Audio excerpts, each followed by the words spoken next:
Hi. Okay, today we're going to talk about jobs that you can get over 100K with without a degree. Ka-ching. Get that money, baby. Get that money. Okay. What have we got? Who started?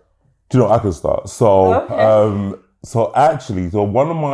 my first job, I was working in tech sales. I was working for a tech company, and I was working in the sales department, but I was selling to B2B. And so my first job was, your base salary was at 24K, so it wasn't the most amount of money in the world. If you hit target, you get 24K on top of that. So that 48 if you hit target. Now, one of the great things about that job was it was uncapped commission. So it just meant that ultimately I could make as much money as I wanted. But the great thing is, as I grew within the company, my base salary just grew as well. You know, and so then you get to a point where after 3 to 5 years worth of experience, your base salary is 50K, and if you hit target, it's 50K on top. And so that can quite quickly get you to 100K. So that's my scenario. Okay. I love that. I think also tradesmen, don't sleep on being a tradesman. I think a lot of people don't think about the earning capacity, because actually, again, you can, in a sense, have uncapped earnings, because a lot of the time you can be your own boss anyway. And if you have a good reputation, you're good with people, and obviously you're good at your trade, you can have a really wide network of customers, and you can just make a lot of money. And a lot of tradesmen are easily making over 100K, electricians, etc., plumbers.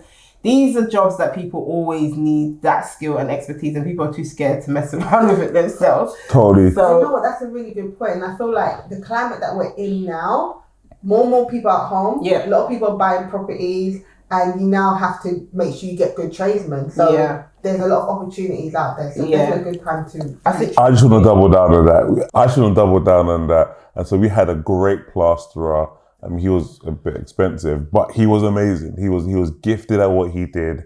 There are great plasterers out there that I know that guy's earned over 100K. No, plasterers. I know he's earning over 100K. They charge. But I think the thing is, right, also, again, is that everyone knows it's so hard to get a good tradesman. Yeah. So people are willing in this day and age to pay good money to have a good job done. There are just so many cowboy builders out there. No, it's true. Yeah, we've had some cowboy builders. So, do you know what I mean? So, and obviously you just invested in your property, so you want to get the best tradesman. Exactly. So I think, again, there's, uncapped earnings with that, really. I think people need to look at it more as a business. A lot of people just see it as, it's a vocational trade, etc., and they sleep on it, but it is a business. If you manage your clients well and you do extremely well, and you've got your marketing and everything on point, you can make a lot of money as a business. I'm going to go the obvious route, finance.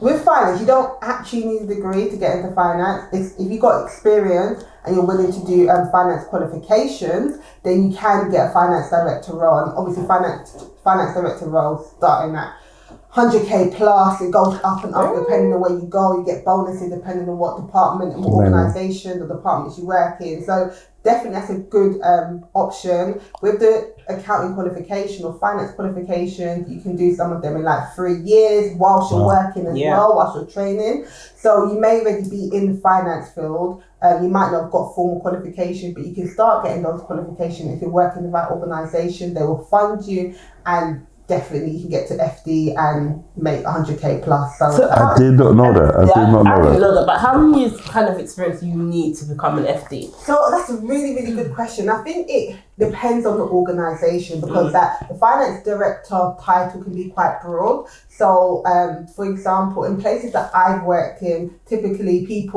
I'm going to go from sort of like extreme example. So I've known some people that have been working in finance from the age of like 19, and then they're in their 40s and they're finance directors. It's still 20 years, it's a long time, but they didn't go to university and get a degree. Or you can have, you can sort of start in finance at 20 something, and within I know someone actually in my workplace, within 7 years, they were able to become a finance director. That's fantastic. That's amazing. Without a degree. And there's a lot of people, and I'm going to be open. I've been in roles in departments where my FDs didn't actually have finance directors when they got the. I mean, finance qualifications when they got the role. They weren't fully qualified, but one of the condition of getting the role is that they have to train whilst they're in the finance director role. I love that. But they expect you to qualify within a certain time in that post. Wow. So you can get up to that level, get the job, but just have the qualification exactly. after So the job. If you position yourself well, you've been in the right types of roles previously, been in like strategic roles and things like that, strategic finance, then that can help you get into finance director level roles. So, That's amazing. That's absolutely amazing. Absolutely amazing.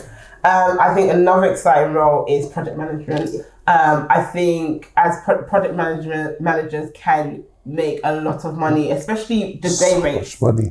Yeah. Day rates are like 500, 600. You got, I know an individual, she gets like 700, right? So you can definitely get a lot of money doing project management. You can do a Prince 2 qualification, start learning about Scrum, Agile methods, etc.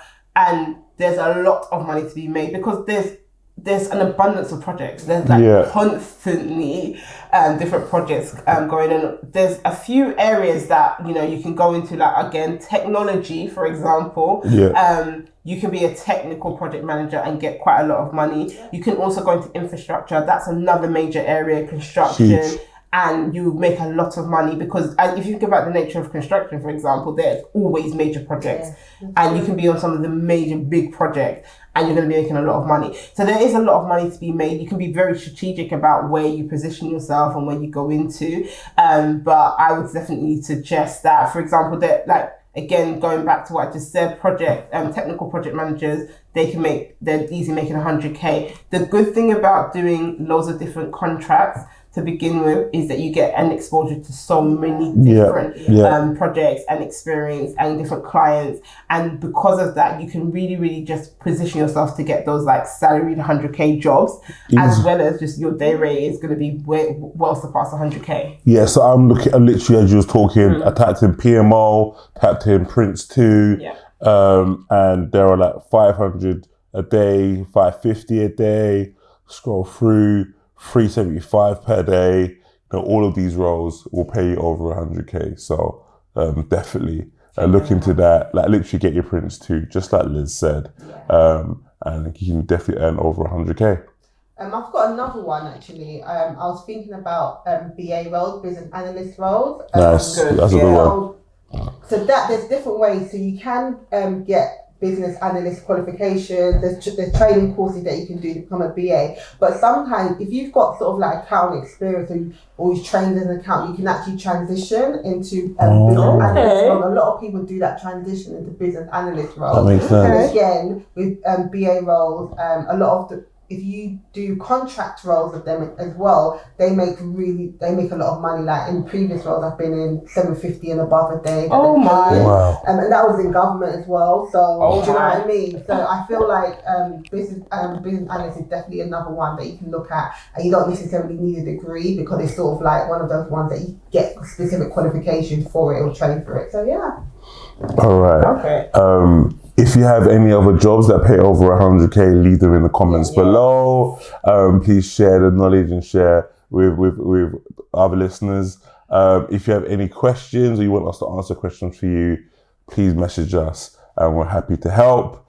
Please like and subscribe. And we'll catch you later. All right. Bye, everybody. Bye.